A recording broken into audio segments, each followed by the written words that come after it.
दोस्तों नमस्कार। अभी नया पार्लियामेंट का सेशन शुरू हुआ है। काफी सारे चैलेंजेस है नई सरकार के पास। वो पहले की तरह बहुमत नहीं मिला सरकार को, तो कॉन्फिडेंस लेवल की थोड़ी कहीं ना कहीं कमी आपको दिखती है, शायद लोगों को भी दिखती है। तो आप लोग यही कयास लगा रहे हैं कि अब नई सरकार बनी है तो क्या मुद्दे हो सकते हैं, जनता क्या चाहती है, पहले उनसे क्या करवाना चाहते हैं। हम अपनी तरफ से जनता की तरफ से पूछने की कोशिश करते हैं कि जनता क्या चाहती है, पहले क्या काम होना चाहिए जो सरकार को पहले करना चाहिए। मतलब इमीडिएट अर्जेंसी किस काम की है, महंगाई को खत्म करने की है या बेरोजगारी को खत्म करने की। तो लंबे मुद्दे हैं, तो सभी सरकारों में, सभी पॉलिटिकल पार्टीज के राज्यों के अंदर सब जगह महंगाई तो होती ही रहती है, बेरोजगारी भी चलती रहती है। लेकिन क्या जनता क्या चाहती है अभी फिलहाल? जी नमस्कार सर। सर एक भाई साहब सर एक ये बताइए कि अभी नया पार्लियामेंट सेशन शुरू हुआ है, नई सरकार बनी है, पूर्ण बहुमत नहीं मिला, 240 सीटें मिली है उनको। लेकिन जितनी भी सीटें मिली है, चाहे कॉन्फिडेंस की कमी लगती है जो भी, आप जनता के नाते पहले क्या बोलेंगे कि क्या करना चाहिए सरकार को? सबसे पहला काम क्या करना चाहिए? पहले महंगाई बेरोजगारी, तो वो तो बहुत लंबे मुद्दे हो जाएंगे, उसमें तो कभी बहुत समय लग जाएगा। महंगाई बेरोजगारी तो कोई भी कम नहीं कर सकता। क्या अपोजिशन खत्म कर सकती है महंगाई बेरोजगारी? नहीं, ये नहीं हो सकता। नहीं कर सकते। नहीं। तो वो लॉन्ग टर्म चीज है। इमीडिएट अगर आप चाहते हो तो क्या चाहते हो सरकार से कि इमीडिएटली अब जैसे सेशन शुरू हुआ कि वो प्रायोरिटी है, बहुत अर्जेंसी है, ऐसा कौन सा चाहते हो जिस चीज के राहत मिले जनता को? बेरोजगारी ये मैं समझ के, महंगाई थोड़ी सी कम करनी चाहिए उनको, कुछ तो कम करनी चाहिए, कुछ तो कम करनी चाहिए, पूरी तरह नहीं तो कम तो करनी चाहिए। कम करनी, बिल्कुल, ये राहत की बात है, राहत की बात है, कम करनी चाहिए, कम करनी चाहिए। हाँ। अच्छा, तो और क्या बोला था आपने? बेरोजगारी के लिए रोजगार जनरेट करने पड़ेंगे, और उसमें सरकारी जॉब के भरोसे रहोगे तो सरकारी जॉब तो इतने नहीं जनरेट हो सकते ना, लिमिटेड है उसके। लेकिन जो सरकारी जॉब के अलावा जो दूसरे जॉब्स है, प्राइवेट जॉब्स हैं, या फिर बिजनेस करने के लिए लोन की जरूरत है जनता को देने की, तमाम कुछ और मेजर्स ले सकती है सरकार। आपको लगता है क्या कर सकती है सरकार को? क्या करना चाहिए कि जनता को राहत मिले? मुश्किल है।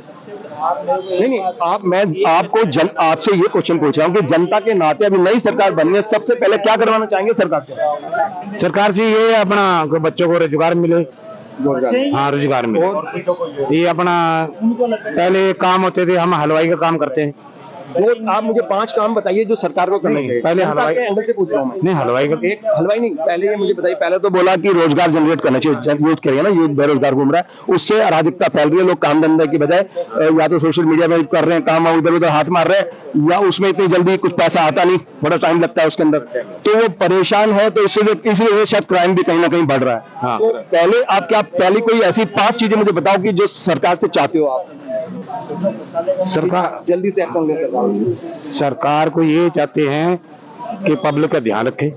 कैसे ध्यान रखना चाहते हैं? यही काम बारे बेरोजगारी और महंगाई को कम करे, ये आपके मेन मुद्दे, ठीक है। अच्छा, और इसके अलावा आप चाहेंगे कि यूनिफॉर्म सिविल कोड जल्दी से आए, जिससे कि बराबरी आए, सामाजिक जो भारत के अंदर कॉन्स्टिट्यूशन, संविधान के अंदर उसका प्रोविजन है ना, यूनिफॉर्म सिविल कोड का, जो खुद बाबा साहब अम्बेडकर ने भी जो बनाते समय जितने भी लोगों ने बनाया उसको, तो उसमें में ये चीज इक्वालिटी का अधिकार, बराबरी का अधिकार, तमाम चीजें उसके अंदर है। तो आज तक भी ये बराबरी आई नहीं है, तो आप चाहेंगे कि यूनिफॉर्म सिविल कोड जल्दी से आए जिससे कि बराबरी आए? हाँ, ये हम चाहते हैं। जनसंख्या नियंत्रण का कुछ आप चाहते हैं, जिससे कि एक कोई परिवार तो 4 शादी करता है, उसके 20 बच्चे हो जाते हैं।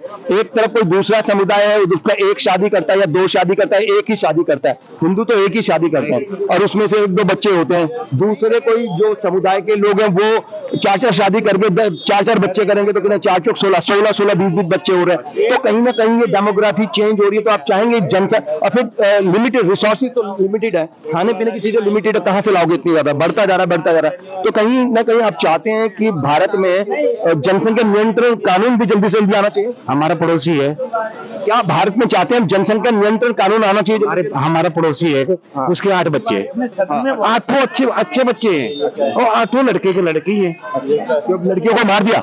नहीं, तो भूल से कैसे होगा कि लड़के होते रहेंगे? आपको क्या पता? ये क्या पता? ये तो मार देते हैं, जो लड़के चाहते हैं लड़कियों को अच्छी रोटी खा रहे हैं। ये अच्छी रोटी खा रहे हैं, क्या मतलब आप चाहते हैं कि देश की तादाद ऐसे ही बढ़ती रहे? हाँ नहीं, यहाँ हम चाहते नहीं है वैसे। नहीं चाहते ना? नहीं चाहते। आपको मान लो 10 रोटी है घर के अंदर और खाने वाले 50 हैं, एक एक रोटी आ जाएगी आपके पास? नहीं आएगी ना, एक रोटी भी नहीं आएगी। नहीं आएगी। आधी आधा टुकड़ा आएगा, पेट भर जाएगा? नहीं होगा, अभूषण पिट्टी होगी आप में। हाँ, बच्चे सिर्फ 2 भूखे मरते लोग इंसान तक को भी खा जाते हैं, राइट? ऐसे भी दुनिया में ऐसे भी लोग हैं जो भूखे मरते मरते इंसानों पर भी कब्जा ऐसे भी होता है, जैसे मतलब लड़का नहीं हुआ, जानवरों को खा जाते हैं। लड़की हुई है, आगे भी लड़के के लिए इंतजार 10 लड़के कैसे हो गए? बीच में कोई लड़की नहीं, भ्रूण हत्या कराई होगी ना? सर एक मिनट इधर आइए, आपसे कुछ क्वेश्चन पूछने मैंने। अरे सरकार का पक्ष भी तो पूरा भाग गए सरकार वाले। चलो हाँ, तो अच्छा, और कुछ चाहते हैं इसके अलावा आप? बस यही। अच्छा, एक तो जनसंख्या नियंत्रण कानून और एक यूनिफॉर्म सिविल कोड। क्या आप ये भी चाहते हैं कि ये सेकुलर वर्ड जो 1976 में इंदिरा जी ने लगाया था, उससे पहले सेकुलर नहीं था इंडिया, सेकुलर संविधान के अंदर नहीं जुड़ा हुआ था वर्ड, तो क्या उस शब्द को हटा देना चाहिए? पहले की तरह जो उसका मूल संरचना है संविधान की, उसी को बनाए रखना चाहिए, जो कि डॉक्टर अंबेडकर और बाकी लोगों ने बनाया था जो संविधान, वो ही चाहते हो या जो इन्होंने बना दिया बाद में कांग्रेसियों ने वो चाहते हो? मैं तो अम्बेडकर के असली जो मूल वही था, है ना, कि उसके अंदर सेकुलर शब्द नहीं था। तो आप चाहते हैं कि हिंदू राष्ट्र बने, क्योंकि पाकिस्तान ने दो पाकिस्तान बने थे, ईस्ट और वेस्ट, और इस्लाम के नाम पे बना लिया उन्होंने, इस्लामिक घोषित कर दिया उन्होंने, अपना हिस्सा तो इस्लामिक घोषित कर दिया, और आपको कह रहे हैं सेकुलर बन जाओ आप लोग, है ना? आपका तो ये मतलब चुप्पी मेरी पटनी मेरी खड़े मेरे बाप की, हिंदुस्तान भी अपना, है ना? तो आप चाहते हो कि ये हिंदू राष्ट्र बने? ये सेकुलर शब्द है जो जबरदस्ती जोड़ा गया उनसे, हमने ये हट जाए, इस चीज को सेकुलर को हटाना चाहते हैं, ये जो शब्द जबरदस्ती लगा है। आप नहीं चाहते कि मूल उसकी संरचना जो संविधान की जो पहले थी 1947 में थी, वो दोबारा वही की वही होनी चाहिए? हम बराबर चाहते हैं। बराबर मतलब आप अंबेडकर जी ने जो संविधान बनाया था वो नहीं चाहते? हिंदू राष्ट्रवाद तो हम नहीं चाहते। राष्ट्रवाद नहीं, मैं हिंदू राष्ट्र नहीं चाहते। हाँ, नहीं चाहते हैं, नहीं चाहते? नहीं चाहते। तो इस्लाम जो पाकिस्तान ने तो अपना हिस्सा इस्लामिक घोषित कर दिया, दोनों के दोनों, इधर बांग्लादेश में इस्लामिक हो गया, पाकिस्तान में इस्लामिक हो गया, आप कह रहे हो यहाँ पे बराबरी होनी चाहिए? बराबरी, मतलब आपकी जगह भी दूसरे गिर जाए, या हिंदू भी है मुसलमान भी, सब बराबर होने चाहिए। है तो बराबर, मैं मानता हूँ बराबर, लेकिन वो आपका गला दबाने लग जाए तो क्या करोगे? नहीं, हमारा गला तो दबाया नहीं अभी तक। गुंडागर्दी तो बहुत सारे लोग दबाते हैं, मैं मिलवा दूंगा आपसे। गुंडागर्दी करेंगे? अच्छा, आपका कहने का मतलब शांति से रहो तो रहो। दिल्ली के अंदर मुसलमान भी रह रहे, हिंदू भी रह रहे, कोई ऐसी बात ही नहीं है। नहीं, आपको नहीं लगता कोई भी नहीं, किसी भी प्रकार का, जैसे कि आपको ये लोगों द्वारा बताया सारे मिलके बैठते हैं, बातचीत करते हैं, दुआ सलाम। आप चाहते हो कि सेकुलर देश रहे, तो आप ये भी चाहते हैं पाकिस्तान और बांग्लादेश भी सेकुलर होना चाहिए? हाँ, होना चाहिए, उनका भी इस्लामिक नहीं रहना चाहिए। अगर इंडिया में सेकुलर तो वहां भी सेकुलर होना चाहिए ना, राइट सर? हाँ, right. Thank you so much, बहुत बहुत शुक्रिया सर। नमस्कार। नमस्कार सर, आप ये बताइए कि अभी जो नया पार्लियामेंट का सेशन शुरू हुआ है, इस पार्लियामेंट के सेशन के अंदर आप सरकार से ऐसे कौन से 5 कार्य आप बोलोगे कि सबसे पहले करे सरकार सारे काम छोड़ दे? सबसे पहले तो कार्य करे, जो नीट इन्होंने गठित किया था उसका निस्तारण करे, और वापस जो एग्जाम्स होती थी गवर्नमेंट के अंडर में वो की जाए जी। जो सिर्फ ये खाली नीट का मुद्दा नहीं है, सिर्फ पेपर लीक का मुद्दा है, बेसिकली पेपर लीक का, उसमें जेई के भी सारे हैं, उसमें यूजी एनटीए संस्था के लिए बोला है मैंने, एंटी नीट का तो इसलिए लेकिन मेजर है इस वक्त वही है भाई। 24 लाख लड़कों का नॉमिनेशन उसी में है, बाकी में तो 8-10 लाख के, अपन 2 लाख 3 लाख ऐसे इंजीनियर्स भी हैं, सारे लोग हाँ हैं, लेकिन मैं एनटीए की कह रहा हूँ, एनटीए जो इन्होंने गठित किया था उसको तुरंत, ना सिर्फ एनटीए, पूरे देश में तमाम प्रदेशों के अंदर कहीं पे भी पेपर लीक होता है, उसके खिलाफ उसको कंट्रोल करने के लिए कानून बनाना चाहिए सरकार को। उसका कंट्रोल सेंट्रलाइज करना चाहिए। स्टेट गवर्नमेंट को उसमें 2 सिस्टम बनाए कि अपनी एक एजेंसी ऐसी बनाए जो विजिलेंस के तौर पे उनकी चेकिंग करे एग्जाम के टाइम में। अब मॉनिटरिंग हो तो आप पत्रकार लोग हो, लेकिन हम देसी भाषा में बताते हैं तो चेकिंग करें या मॉनिटरिंग करें। तो एक उसको एग्जाम्स को सेंट्रलाइज करके स्टेट की जो एग्जाम्स हैं उनको मॉनिटराइज अपने लेवल पे करे वहां की एजेंसी, क्योंकि जब आदमी डबल चेक होगा तो उसमें हेरा फेरी के चांस कम होंगे। हेरा फेरी तो नहीं रुक सकती इस देश की, मैं आपको बता दूं, कोई भी सरकार नहीं रोक सकती, भगवान भी नहीं रोक सकता। सजा का प्रोविजन होना चाहिए, लेकिन जो कानून लाने जा रही है सरकार इस बारे में, उसके बारे में क्या? उसके लिए कानून ये लाना चाहिए कि जो अधिकारी इसमें इन्वॉल्व है उसकी पूरी प्रॉपर्टी सीज की जाए और उसको ताउम्र 10, 5, 7 साल नहीं, पूरी मतलब लाइफ प्रिजन उसको जेल के अंदर। हाँ, क्योंकि वो कितने सारे लोगों की जिंदगी खराब करते हैं वो लोग, और फिर उनको दोबारा साल भी नहीं दिया जाता, कई बार तो उनको नया चांस भी नहीं दिया जाता है। भाई 7 साल जेल काट के फिर आगे उसमें सिस्टम में शामिल हो जाएगा वो, यदि गवर्नमेंट ने उसको बर्खास्त भी कर दिया तो दूसरे चैनल से घुस जाएगा, तो उसको तो जेल में रखा जाए। और वो जो पेरेंट्स जो इनलीगल काम के लिए अपने बच्चों को आगे बढ़ाने के लिए पैसा देते हैं, उनकी भी प्रॉपर्टी सीज करनी चाहिए, चाहे वो किसी भी वर्ग से आता हो, किसी भी धनाढ़े वर्ग से हो, क्यों गरीब के पास तो पैसा होता नहीं, सबसे बड़ी बात है। तो उन पे लेना चाहिए, तो सरकार कड़े एक्शन लेना चाहिए, और मैं ये मानता हूं कि मोदी जी को सबसे पहले करना चाहिए। तो सरकार इस पे कोई काम कर रही है? मैंने सुना है कुछ करने लाने जा रही है सरकार। अब सरकार अंदर क्या काम कर रही है? नहीं, मैंने खबर पड़ी थी कि बिल लाने की कोशिश कर। अब तीसरा मेरी नजर में ये काम है। कौन सा काम है? दूसरा बताइए आप इसके बाद। ये कल पेपर लीक हो गया, ये कंट्रोल होना चाहिए। पेपर लीक, किसी भी तरह का पेपर लीक हो, किसी भी परीक्षा का हो, चाहे वो 10वीं की परीक्षा, 12वीं की परीक्षा, चाहे वो कॉलेज की परीक्षा, पेपर लीक, चाहे यूपीएससी की परीक्षा, पेपर लीक होता है, बच्चों की जिंदगी खराब हो जाती है। ये बहुत बड़ा मुद्दा है। सभी राज्यों के अंदर अलग अलग सरकारें, अलग अलग पार्टियों की सरकारें, सब इसके अंदर कोई भी रोकथाम अभी तक नहीं कर पाई है। तो हम ये आप चाहते हो कि ये इसके ऊपर कंट्रोल होना चाहिए पेपर लीक। दूसरा क्या चाहते हो? दूसरा सबसे बड़ा काम ये है सरकार को तुरंत प्रभाव से जो सांसद एमएलए, स्टेट लेवल पे एमएलए होते हैं, सेंटर में सांसद होते हैं, जो इनको जितनी बार निर्वाचित होने के बाद जितनी बार जो पेंशन मिल रही है, उनको सब बंद करके सिर्फ लास्ट की एक पेंशन दी जाए। एक ही पेंशन ली जानी चाहिए, चाहे कोई से भी ले लो, लास्ट की, आखिरी की, जिस समय रिटायर, जिसके साथ वो रिटायर हो रहा है, हाँ, जिस टाइम उसका टेन्योर खत्म हो रहा है वही पेंशन लागू दी जाए। कि अगर एक चल रही है तो दूसरी जैसे ही वो ज्वाइन करता है, हाँ, तो पिछली वाली बंद कर देनी चाहिए। लेकिन इनको फ्री का माल मिल रहा है सबको ना। और सबसे बड़ी चीज ये है कि वो पैसा, मैं तो ये कह रहा हूँ तुरंत प्रभाव से बजट सत्र में बैठते ही अभी ये शुरू करना चाहिए। ये बहुत मोदी जी की ये सर, ये कम से कम जो इंडिया अगेंस्ट करप्शन के समय भी हम लोगों ने उठाया था मुद्दा, ये बहुत लंबे समय से चल रहा है मुद्दा। ये है कि इसको कंट्रोल करना चाहिए। जितने भी ये जो एमपीज हैं या एमएलएज हैं, इनको अलग अलग नेताओं को कई पेंशन मिलती है, वो एक ही मिलनी चाहिए इनको ना। इसके बारे में इनके मजे आ रहे हैं, और इतने सारे इनको फंड मिलते हैं, ये फंड वो कर मेडिकल और बाहर घूमने का खूब सारे खर्चे पानी सब सरकार के। हाँ, तो यही बता रहा हूँ, इनकी जो जनता के पैसे की जो अतिरिक्त सुविधाएं हैं वो तुरंत प्रभाव से बंद कर देनी चाहिए उनके आगे आने वाले टाइम। ये 2 हो गए सर। तीसरा मेरी नजर में यह है कि करप्शन के लिए कोई कानून कैसा क्या बना रहे हैं। एंटी करप्शन लॉ पहले ही है, लेकिन वो काम का नहीं है ना। अब इसमें तीसरी है जो अग्निवीर योजना है, इसको बढ़ा के जो 7 साल कर रहे हैं ना, ये एकदम मतलब स्वागत योग्य कदम है। अच्छा। और उसमें से करेंगे तो क्या स्वागत नहीं होगा? मैं आपको बताता हूँ। 7 साल करने के बाद क्या करना है, जो स्टूडेंट उसमें जो एम्प्लॉय होते हैं उसमें छटने का परसेंटेज रखो आप 40 से 30%, उसको परमानेंट कर दो आगे। नहीं हटा दो, ज्यादा हटाना है 40 से 30%, तो बाकी बच जाएंगे, और बाकी बच्चे को परमानेंट कर दो। जी, जो बेस्ट है उनको रख लो, और जो बाकी को आप नहीं कर सकते। उसमें क्या होगा कि उनसे बॉन्ड भरा ले जाए कि जब भी देश पे कोई आपत्तिक, जैसे कोई वार छिड़ गया, तो आप वापस आ सकते हैं। आपको गवर्नमेंट सेवाएं देनी पड़ती हैं, जैसा फौज में पहले से ही प्रावधान। ये बहुत अच्छा है, पहले भी है। हाँ, पहले से भी है। जो एक्स सर्विसमैन है उसको बॉन्ड भराया जाता है कि यदि सिविल वार हो जाता है या विदेशी के साथ किसी से लड़ाई लग जाती है तो आपको दोबारा आगे फौज ज्वाइन करनी पड़ेगी। तो ये प्रावधान उनके अग्निवीर के साथ होना चाहिए। तो उसमें क्या होगा कि जो 40% एक्स्ट्रा जो चले गए ना छोड़ के, उसकी जगह नए लड़के आएंगे और वो बेनिफिट लेके चले गए। वो आगे जाके कोई भी सिविल सर्विस में उनको अलग से कोटा मिलेगा, एक्स सर्विसमैन के नाम का। सिर्फ पेंशन नहीं मिलेगी, बाकी तो उसको कोटा मिलेगा। पेंशन भी दी जाए तो क्या दिक्कत है? आपने सेवा नहीं, पेंशन तो मैं तो इस बात के पक्ष में हूँ, या ज्यादा दे दो। यदि बेरोजगारी तो दे देना। आप टैक्स लेती है सरकार, पता कितना टैक्स लेती है सर बिजनेस करते तो? 40% से कम से 45-48% तक आप बिजनेस करोगे ना, इतना टैक्स लेती है गवर्नमेंट। तो जो बेरोजगार है उनको भी तो भत्ता देना चाहिए। जो आर्मी के लोग, मैं आर्मी को छोड़ के किसी को भी पेंशन के पक्ष में नहीं हूँ। किसी को पेंशन नहीं है। भाई, एक किसान को पेंशन क्यों नहीं मिलनी चाहिए? वही एक आदमी कहेगा बेरोजगार को मिली चाहिए। आप जनता, सरकार टैक्स क्यों लेती है फिर?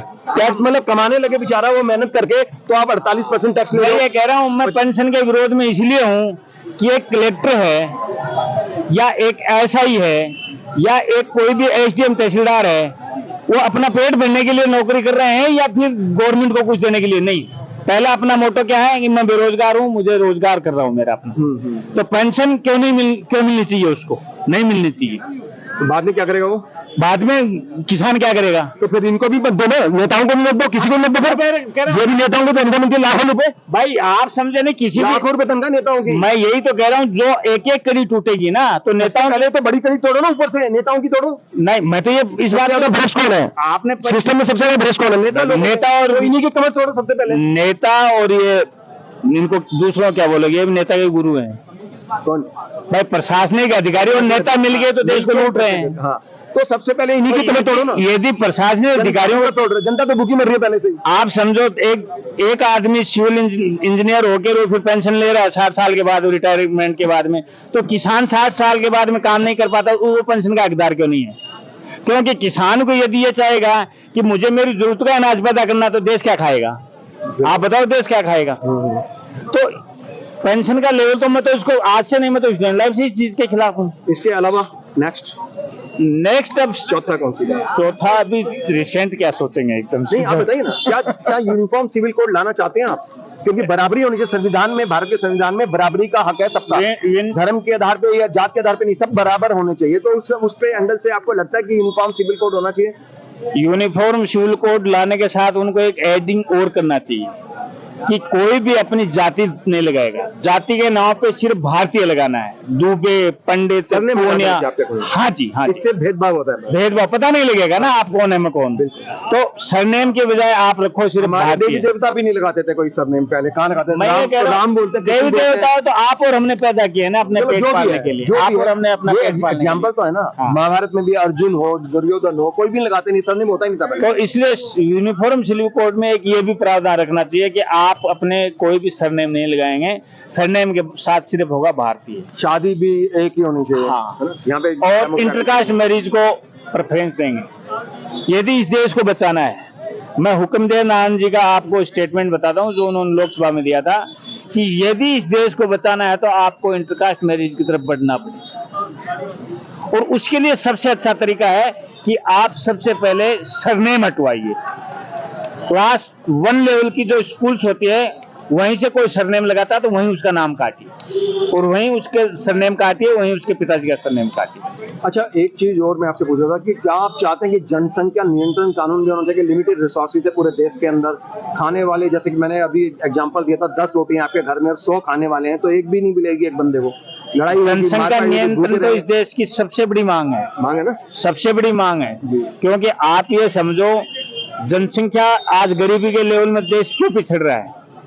जो अमीर हो जाते हैं, सालाना मेरे ख्याल में मोटा मोटी 4 लाख भारतीय हैं जो विदेश चले जाके बस जाते हैं, जहां तक मेरा आंकड़ा, हो सकता है मेरा आंकड़ा गलत भी हो। 4 लाख हर साल छोड़ते हैं। क्यों छोड़ते हैं?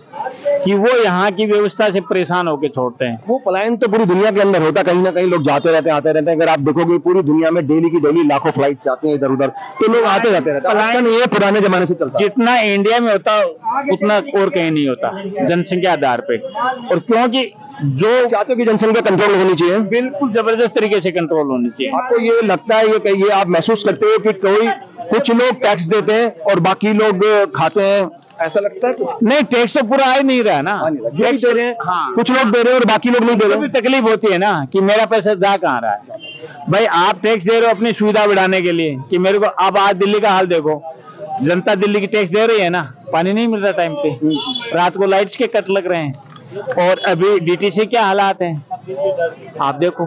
तो क्यों है? इसलिए ना, तो ये मतलब पानी के टैंकर वैंकर आ रहे हैं, आपको लगता नहीं कि ये 5 ट्रिलियन इकोनॉमी बनाने की तरफ हम अग्रसर हैं? नहीं, तो ये तो 5 ट्रिलियन इकोनॉमी बनेगी ना बनेगी वो तो बाद की बात है, लेकिन नेता लोगों की तो बन रही है ना। नेता लोग तो अभी इंटरनेशनल एजेंसी मूडीज ने बताया कि अगर ये पानी के, अगर ये इस तरह बेंगलोर और दिल्ली जैसे बड़े शहरों में, राजधानी में, और इस तरह के ये पानी की इतनी समस्या से जूझते रहेंगे तो पूरी जो इंडिया का जो आंकड़ा है ना, जो आर्थिक जो ऊपर जा रहा है दिखाने को, वो सब नीचे आ जाएगा। इससे बहुत इंटरनेशनल देखो, जो इंटरनेशनल जो सर्वेयर कंपनी है ना, उन पे मैं भरोसा नहीं करता। मेरे को लगता है ये सही है, पानी नहीं है, खाना नहीं है, और 5 ट्रिलियन इकोनॉमी की बातें कर रहे हैं, कहीं सही है? इसलिए नहीं है ना कि प्रशासनिक और बेसिक चीजें तो मिलनी चाहिए ना, बेसिक चीजें मिलनी चाहिए, लेकिन प्रशासनिक व्यवस्थाएं और डिस्ट्रीब्यूशन सिस्टम सही नहीं है। तो कौन करेगा इसको? नेता लोग ही प्रशासन करेगा। नेता लोग ना, नेता लोग वही होते हैं नेता लोग मेन अथॉरिटी उन्हीं के पास होती है ना, नेताओं के पास। नेता लोग प्रशासनिक अधिकारी तो नेता को फॉलो करते हैं ना। आप फॉलो कर रहे हैं, लेकिन नेता लोगों को तो अपने तेजोरी भरने से फुर्सत नहीं है, तो काम करेंगे। कहीं ना कहीं गड़बड़ तो नेताओं के साथ ही है ना, ये पॉलिटिकल सिस्टम पे गड़बड़ है ना।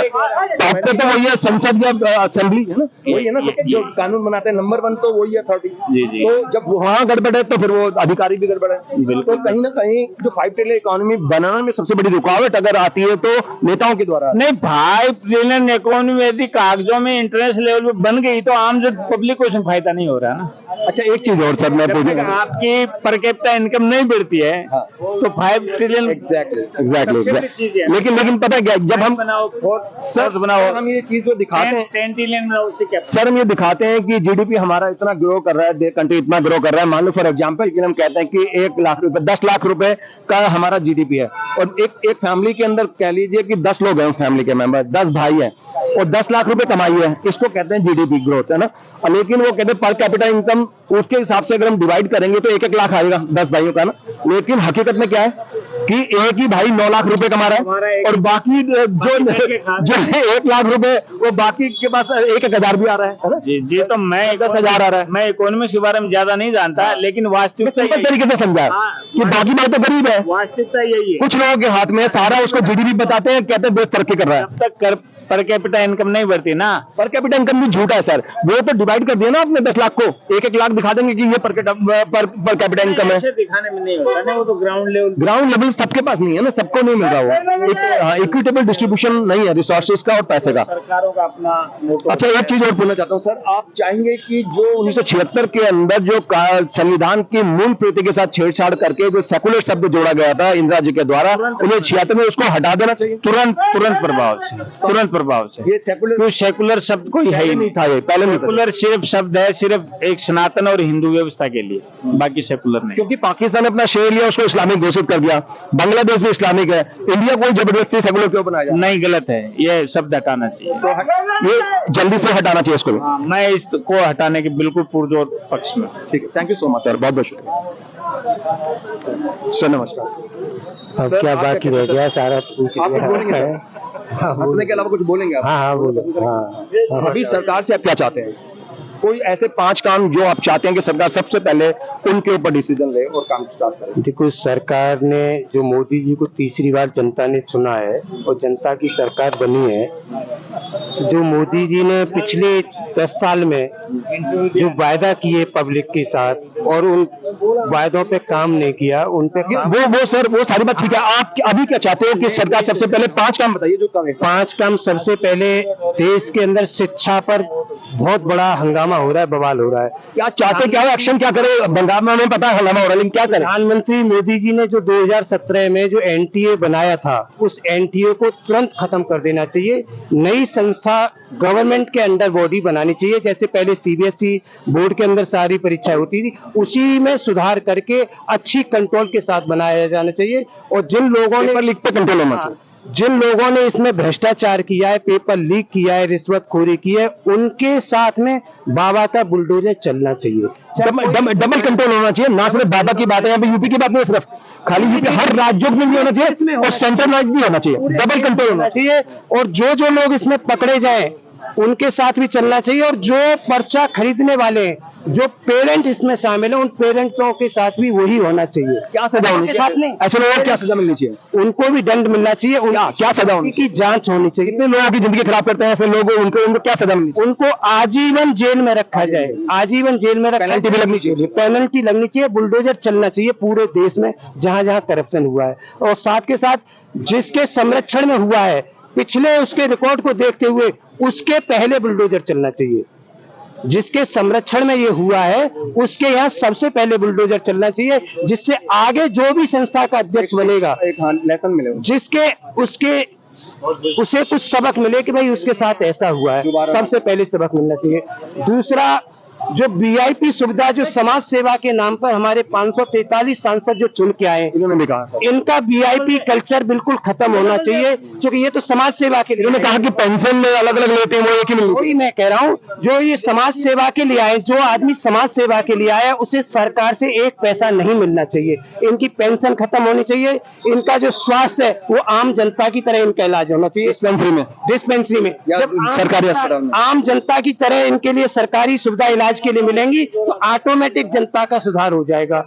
प्रशासनिक जो अधिकारी हैं उनके बच्चे गवर्नमेंट स्कूल में पढ़ने चाहिए, जिससे गवर्नमेंट स्कूलों का सुधार होगा। आपके कहने का मतलब है कि जो नेतागिरी जो लोगों को लुभाती है ना, भ्रष्ट और नोट कमाने के लिए धंधा है, जिस तरह का मतलब धूर्तमक्कारी का धंधा हो गया, तो इसलिए लोग जल्दी ज्यादा आते हैं, गलत टाइप के लोग आते हैं राजनीति में, वो भी बचेंगे आने से, और इसको एक सेवा का माध्यम बनाना चाहिए राजनीति को, ना कि धंधा बनाना चाहिए। ये मतलब आपका, जिससे कि उन लोगों के लिए गवर्नमेंट जो क्लास 1 क्लास 2 जो सरकारी कर्मचारी हैं और जो समाज सेवा के लिए चुन के आए, इनके लिए गवर्नमेंट हॉस्पिटलों में इलाज होना चाहिए। गवर्नमेंट जो स्कूल है, संस्थाएं, कॉलेज में, इनमें ही इनके बच्चों का स्टडी होनी चाहिए, पढ़ाई होनी चाहिए, जिससे समाज की सेवा होगी, समाज को सुधार होगा, शिक्षा में भी सुधार होगा, स्वास्थ्य में भी सुधार होगा। शिक्षा के आधार पर अलग अलग वर्ग में बांट दिया गया जनता को। गरीब आदमी सरकारी स्कूल में पढ़ता है, वो सेवक बनता है, और अमीर आदमी के बच्चे प्राइवेट स्कूलों में और मिशनरीज में पढ़ते हैं, वो फिर राहुल गांधी बनते हैं। सर वही तो इस सरकार ने नई शिक्षा नीति में क्या किया है,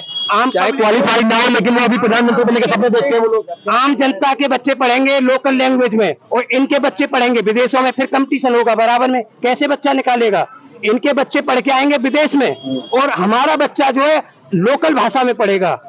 चाहे नॉलेज हो या ना हो, नॉलेज, राजनीति की समझ हो या ना हो, नॉलेज हो या ना हो, राहुल गांधी जी डायरेक्ट आएंगे, कोई इतनी बड़ी पार्टी के अंदर है, वो डायरेक्ट प्रधानमंत्री बनने के सामने देखते हैं, जबकि गरीब आदमी जो नीचे से शुरू करता है वो कभी सपना ही नहीं दे सकता प्रधानमंत्री बनने। वही कल्चर खत्म होना चाहिए।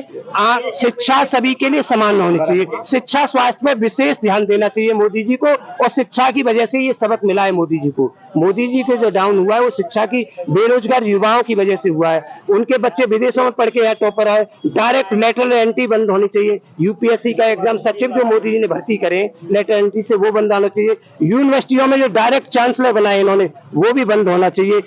कोर्ट में जो जज बना रहे हैं डायरेक्ट, वो भी बंद होना चाहिए। जनता के द्वारा चुने जाने चाहिए।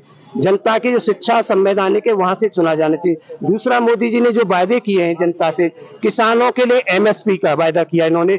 बिल को इनकी कमेटी बने हुए 3 साल हो गए, आज तक उस पर कोई काम नहीं हुआ। उसे सार्वजनिक करे, ये कमेटी को ट्रांसपेरेंसी होनी चाहिए। तुम कर क्या रहे हो, जनता को पता लगना चाहिए अंदर ही अंदर। जैसे मैं अभी बताता हूँ, मोदी जी वायदा करते हैं कि एमएसपी है, एमएसपी मिलेगा।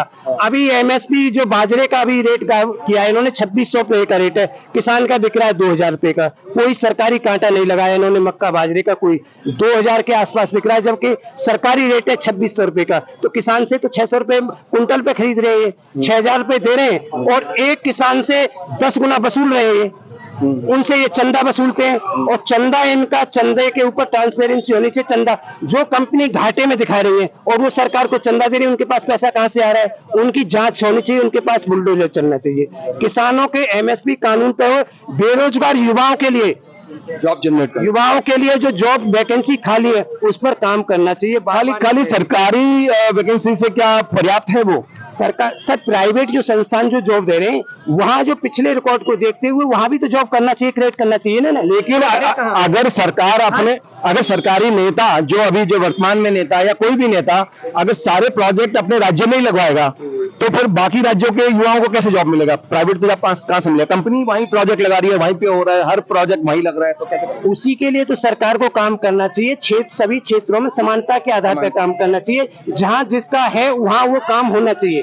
जैसे मान लो पूर्वांचल में जिस चीज की जरूरत है वहां पर उसी तरह के औद्योगिक लगाने चाहिए। पश्चिम में तो पश्चिम के लगाने चाहिए, पहाड़ी क्षेत्र व पहाड़ी, जो जहाँ राज्यों को बराबर अधिकार मिलना चाहिए। प्रोजेक्ट सभी राज्यों में लगने चाहिए, ना कि एक ही राज्य में अपने मात्र जहाँ पे से है आप उसी राज्य में सारे प्रोजेक्ट लगवा के सारे जॉब वहीं पे दिलवा रहे हो, आप सारे प्रोजेक्ट वहीं लगवा रहे हो बड़ी बड़ी कंपनियों के, तो फिर बेरोजगार तो रहेंगे लोग बाकी राज्यों में। और मोदी जी को ट्रांसपोर्ट पे भी विशेष ध्यान देना चाहिए। मोदी जी ने जो रेलवे में सुधार किया है, वो रेलवे में सुधार की वजह से जो उन्होंने रेलवे तेजस चलाई है, वो वंदे मातरम चली है, सभी ट्रेन घाटे में चल रही हैं। और जो जनरल गाड़ी, रीजन क्या है? रीजन ये है सर, रीजन ये उनके लिए पेशेंट है ही नहीं, खर्चा ज्यादा है, इनकम कम है।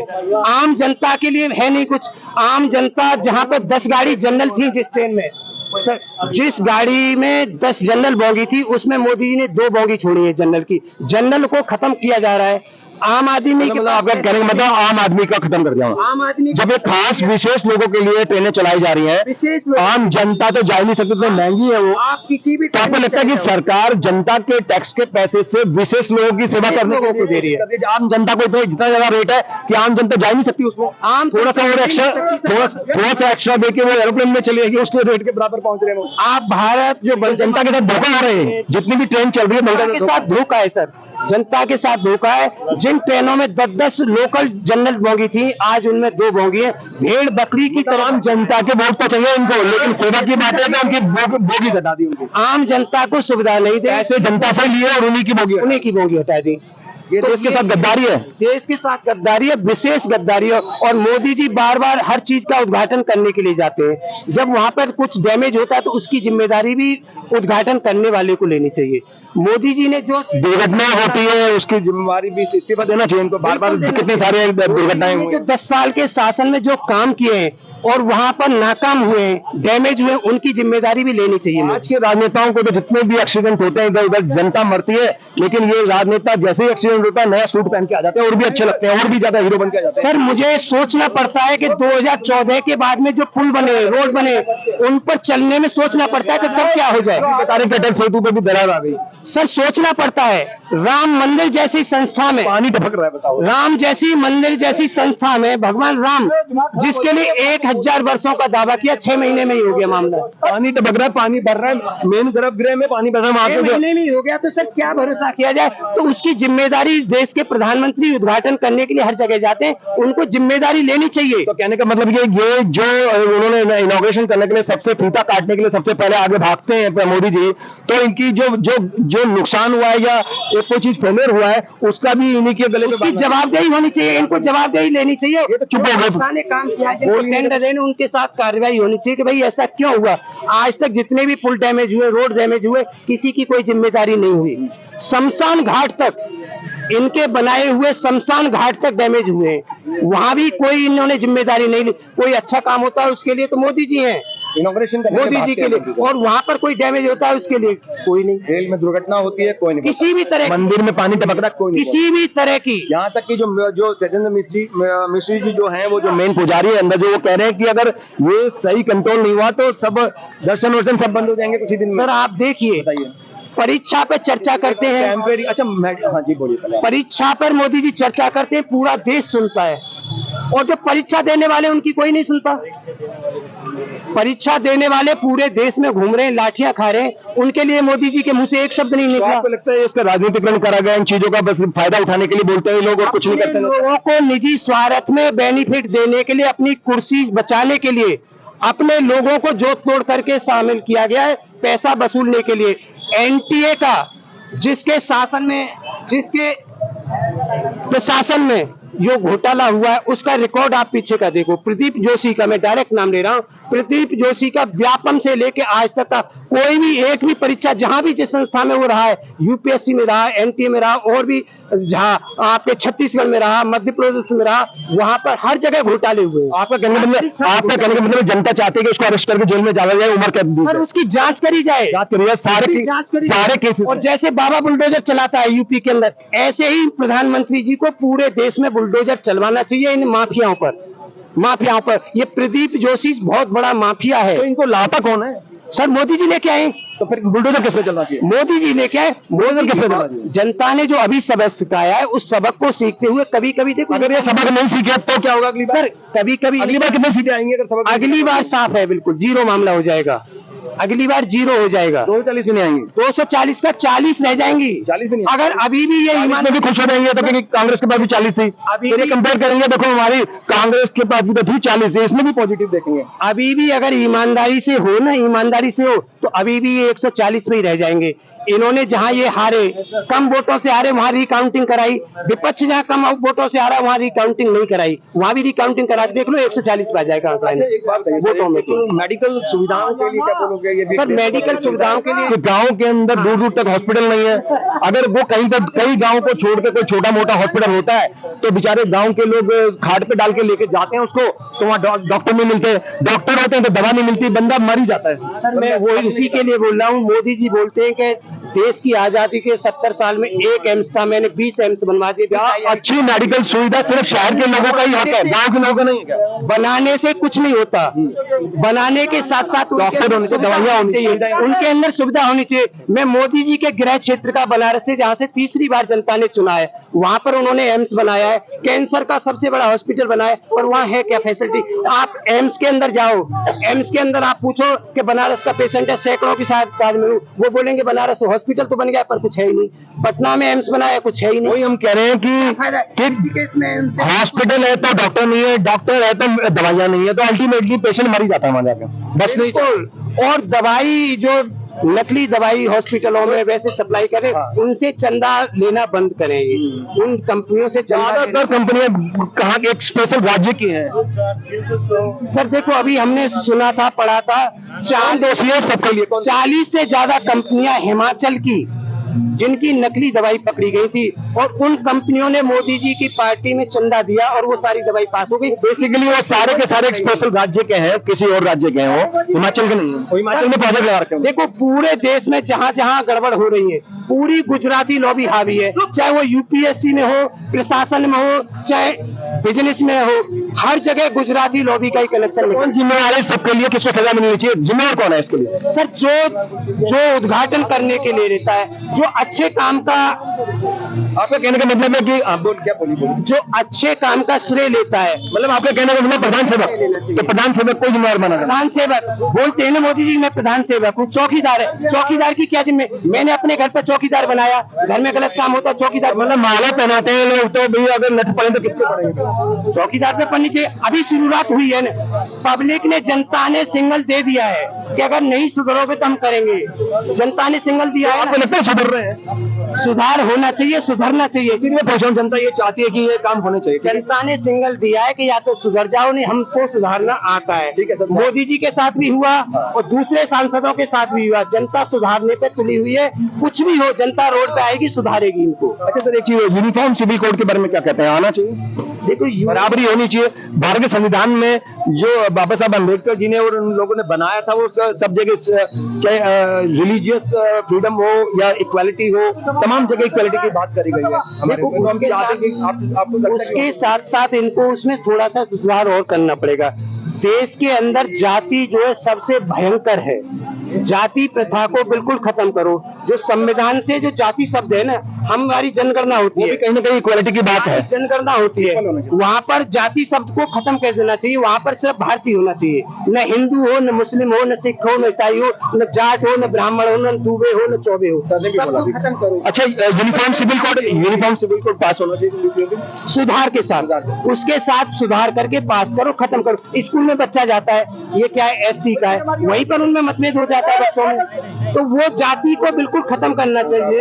कोई नहीं, ऊपर वाले ने सबको बराबर, हम मानते हैं ऊपर वाले को ना, उसने सबको बराबर भेजा है। जब ब्लड की जरूरत पड़ती है तो वहाँ तो हम नहीं देखते कि एससी का, एसटी का, ओबीसी का, भंगी का, चमार का, जाट का, बामन का। सरकार नहीं सोचती, टैक्स जब लेते हैं वहाँ नहीं देखते। हम सामान खरीदने नहीं सोचते, वोट मिलना चाहिए, वहाँ नहीं देखते ना। वोटिंग के लिए कुछ नहीं देखा इन्होंने, तो वहाँ पर क्यों देखते हैं? अच्छा, एक चीज और, अभी ये जो जनसंख्या नियंत्रण कानून की जहां तक बात है, जैसे मैंने कहा कि एक घर के अंदर अगर कोई 10 लोग हैं और 2 रोटी हैं तो कैसे बांटेंगे बराबर, तो वो तो दिक्कत आएगी काफी से। तो जनसंख्या को नियंत्रण करना जरूरी है। ये नियंत्रण को है जो कानून पास होगा, जनसंख्या को नियंत्रण। कुछ लोग एक शादी करते हैं, उनके 1-2 बच्चे होते हैं, कोई लोग 4-4 शादी करते हैं, उनके 16 बच्चे हो रहे हैं। जनसंख्या नियंत्रण करने के लिए इन्होंने ग्राम पंचायत से शुरू किया, वो बहुत ही गलत किया। इनको राष्ट्रपति से शुरू करना चाहिए। ऊपर से शुरू करो, नीचे वाला ऑटोमेटिक सुधर जाएगा।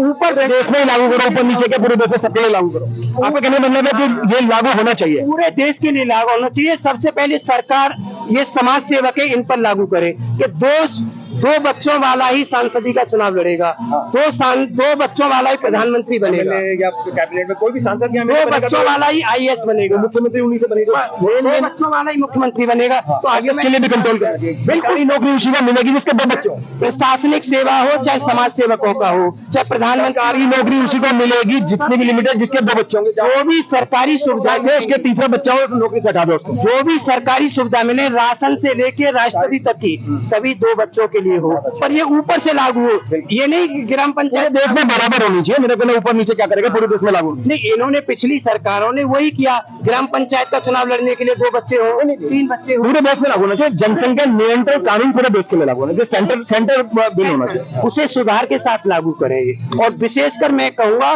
कि ये समाज सेवक 100 करोड़ चुनाव में खर्च करके जाते, इनका जो समाज सेवा के नाम पर गवर्नमेंट जो इनके समाज सेवक का एक अलग शब्द है। आप बोले नेता बने ना, डायरेक्ट नेता, इनकी सारी सुविधाएं बंद कर दी जानी चाहिए। पेंशन, समाज सेवक तो बेचारे शादी भी लेके मोबाइल से लेके ट्रांसपोर्ट से लेके सारी सुविधा बंद कर दी जाए।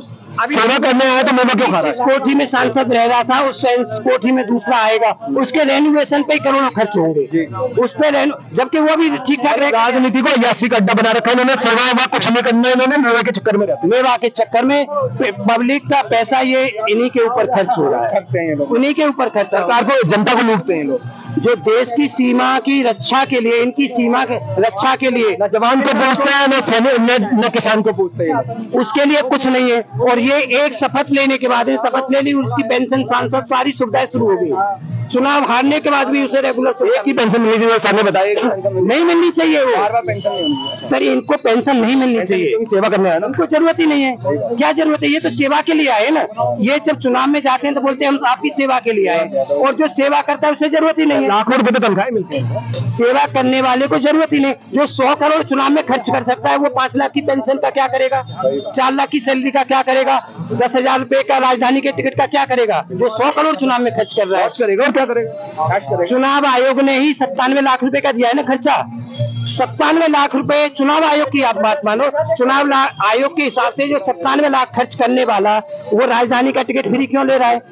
इलाज क्यों फ्री ले रहा है? आम जनता की तरह इलाज लो ना। जो सरकारी सुविधा आम जनता को बनी उसी तरह से इलाज कराओ, क्योंकि वो अपने आप को आम जनता नहीं समझते। जीतने से पहले इलेक्शन लड़ते समय तो अपने को भिखारी बोलते हैं, वो लोग पैर पकड़ते हैं जनता के, बाद में वो शहंशाह बन जाते हैं। वही प्रधान सेवक को काम करना चाहिए। जनता तो मरती है सरकारी हॉस्पिटलों में, उसका इलाज नहीं होता, लाइनें लगी होती है, मर जाता है बंदा। उनके इलाज होते हैं विदेशों के अंदर। और देखो, उसके लिए एक भ्रष्टाचारी ने, जिसे भ्रष्टाचारी बोले, गद्दार बोले, ISI का एजेंट बोले, उसने पंजाब में, उसकी सरकार बनते ही उसने बिल पास किया कि सिर्फ एक ही पेंशन मिलेगी, एक ही पेंशन मिलेगी। तो देश के प्रधानमंत्री को भी ये बिल पास करना चाहिए, पहले अपने से ही करना चाहिए कि किसी को कोई पेंशन नहीं मिलेगी, किसी को कोई सुविधा नहीं मिलेगी। ठीक है, हम मोदी जी तक ये बात पहुंच जाएगी डेफिनेटली, विशेषकर कि हमारे चैनल के माध्यम प्रधानमंत्री जी ने प्रधानमंत्री रहते हुए 2 महीने चुनाव प्रचार में हजारों करोड़ रुपए खर्च किया है जनता का। सारे नेता करते हैं सर, वो सरकारी पैसा खर्च किया है प्रधानमंत्री जी ने, सारी सुविधा ली है जनता की। आपको लगता है कांग्रेस, जब कांग्रेस सत्ता में थी तब नहीं करती थी क्या वो सरकारी? लेकिन उस कानून को बनाना चाहिए ना। उस सरकार का प्रचार नहीं किया उन्होंने, 3 महीने पार्टी का प्रचार किया है, उस पर भी कानून बनाना चाहिए। पार्टी के खर्चा करना चाहिए, पार्टी के खर्चा से जो भी इलेक्शन करना है अपने पार्टी का, जनता के पैसे नहीं खर्च करना। वहाँ जनता पार्टी के जो भी कांग्रेस है, जनता पार्टी है, उसे अपनी पार्टी से खर्च करना। प्रधानमंत्री से रोज रैली कराओ, पर पार्टी का खर्चा होना चाहिए, सरकारी खर्चा नहीं होना चाहिए। जनता के तो ऐसे कुछ कानून बनाने चाहिए। अच्छा, एक चीज और मैं पूछना चाहता हूँ कि अभी जो एक लास्ट के अंदर मैं पूछना चाहता हूँ, सेकुलर शब्द 1976 में इंदिरा जी ने लगाया, जो मूल संरचना थी संविधान की, जो बाबा साहब अम्बेडकर जी ने जो बनाया था, उस समय के जो विद्वान लोग थे उन्होंने कुछ सोच के ही बनाया था वो, कि एक तरफ पाकिस्तान बनाया, ईस्ट और वेस्ट पाकिस्तान बनाया, और इस्लाम के नाम पे उनको इस्लामिक कंट्री घोषित कर रखे हैं दोनों के, जो बांग्लादेश भी हो चाहे पहले ईस्ट पाकिस्तान था, अब बांग्लादेश भी इस्लामिक है, पाकिस्तान भी इस्लामिक है, वहाँ पे सेकुलर नहीं है। और लोगों के साथ जो नॉन मुस्लिम है उनके साथ बहुत परेशानियां और दिक्कतें झेलनी पड़ती है। वहाँ पे जो हिंदू लोग हैं उनको बहुत जुल्म होता है, उनको किडनैप कर लेते हैं, उनकी लड़कियों को उठा के ले जाते हैं, उनको कन्वर्ट कराते हैं जबरदस्ती। तो 1947 में जो हिंदुओं की पॉपुलेशन पाकिस्तान में 20.5% थी, टोटल पॉपुलेशन पंजाब उसकी पाकिस्तान की टोटल पॉपुलेशन की 20.5% थी, लेकिन आज 1% के करीब है। या तो मर गए, मार दिए उनको, या फिर उनको जबरदस्ती कन्वर्ट कर दिया, उनके बच्चों को उठा के लेके रेप कर दिया, कन्वर्ट कर दिया, शादियां कर ली, उनके तो बहुत जुल्म करा। ना सिर्फ हिंदुओं के साथ सबसे ज्यादा करा, जो नॉन मुस्लिम तमाम जो क्रिश्चियन है या अहमदिया मुस्लिम है उनके साथ भी बहुत जुल्म करा उन्होंने। तो इस तरह से अगर देखते हैं तो क्या जो पहले की जो मूल संरचना थी, जो बाबा साहब अम्बेडकर ने जो एक सपना देखे कुछ भी सोच के उन्होंने बनाया था, काफी पढ़े लिखे थे वो लोग, जितने भी लोग उस संविधान सभा के अंदर थे बहुत पढ़े लिखे थे, विद्वान लोग थे। उन्होंने जो एक सोचा था उसको चेंज करके इंदिरा जी ने 1976 में दिसंबर के अंदर ये शब्द सेकुलर जोड़ दिया था, चाहे राजनीतिक कारण से जोड़ा चाहे किसी की वजह से जोड़ा उन्होंने। तो आपको लगता है कि वो उसके मूल संरचना से जो छेड़छाड़ करी गई थी, इसको सेकुलर सबको हटा के जो अम्बेडकर जी ने या तमाम जो संविधान के जो रचयिता थे वो उसकी मूल उसके अंदर आना चाहिए? आपके देखो, अगर जाति शब्द को देश से खत्म कर दिया जाए ना, तो ये जो सेकुलर शब्द है ये इसकी कमर ऑटोमेटिकली टूट मैं जाएगी। आपसे एक चीज, ये इस बारे में आप पहले एक बार बोल चुके हैं कि ये सरनेम हटा देना चाहिए जाता है, वो ठीक है मैं मानता हूँ, लेकिन क्या सेकुलर सबको हटाना चाहिए जो जबरदस्ती लगाया था बाद में? नहीं, सेकुलर छेड़छाड़ करी थी मूल संरचना के साथ जो संविधान की, उसको वापस मूल संरचना को मूल रूप में लाना चाहिए, नहीं लाना चाहिए? सेकुलर शब्द को खत्म कर देना चाहिए, और जाति शब्द को खत्म करने के बाद सेकुलर शब्द ऑटोमेटिकली खत्म हो जाएगा, उसमें ऑटोमेटिकली खत्म हो जाएगा। मैं समझ रहा हूं, मैं आपसे एक धर्म और जाति को खत्म, मैं एक स्पेसिफिक क्वेश्चन पूछ रहा हूँ कि जो बाद में जोड़ा गया था क्या उसको हटा देना चाहिए? बिल्कुल हटा देना चाहिए, मूल संरचना में लाना चाहिए। जो और भी बहुत सारे कानून जो बनाए गए संविधान में जो गलत है, जिनका अनुचित उपयोग हो रहा है, गलत यूज हो रहा है, उनको सबको हटाना चाहिए। जैसे कोई और आप बता सकते हैं? बहुत सारी कानून है जो बनाई गई है, अभी भी सरकार ने बनाई है, पहले भी बनाई है, पहली सरकारों ने बनाई, उनको खत्म कर देना चाहिए। बहुत सारी है। बहुत बहुत शुक्रिया, thank you, thanks a lot. तो ये देखा सर आपने, एक डिबेट था, हेल्दी डिबेट था, और ये तमाम जो समझदार लोग हैं, हमारे देश के काफी जाने माने वक्ता हैं, ये सोशल मीडिया में बहुत सक्रिय रहते हैं और काफी विद्वान लोग हैं, उनसे बात करी हमने, तमाम क्वेश्चन आंसर करके जो भी मैंने एक मेन स्पेसिफिक 4-5 क्वेश्चन के चारों तरफ रखा कि सरकार को, अब नई सरकार को क्या मेन एजेंडा होना चाहिए, सबसे पहले काम करना चाहिए। तो जनता की राय के अंदर ये थी, जनता की राय, आप अपनी राय दे सकते हैं, कमेंट के अंदर लिख सकते हैं, जो भी आपकी राय है आप बता सकते हैं। Thank you, thanks for watching, धन्यवाद। आप चैनल को सब्सक्राइब कर सकते हैं और इसको बेल आइकन को भी दबा सकते हैं आप चाहें तो, और सबसे बड़ी चीज अगर आप चाहें तो अगर आपको अच्छा लगता है तो अगर वीडियो को भी आप लाइक का बटन दबा सकते हैं। Thank you very much. Comment section में अपनी राय जरूर देना। Thank you very much.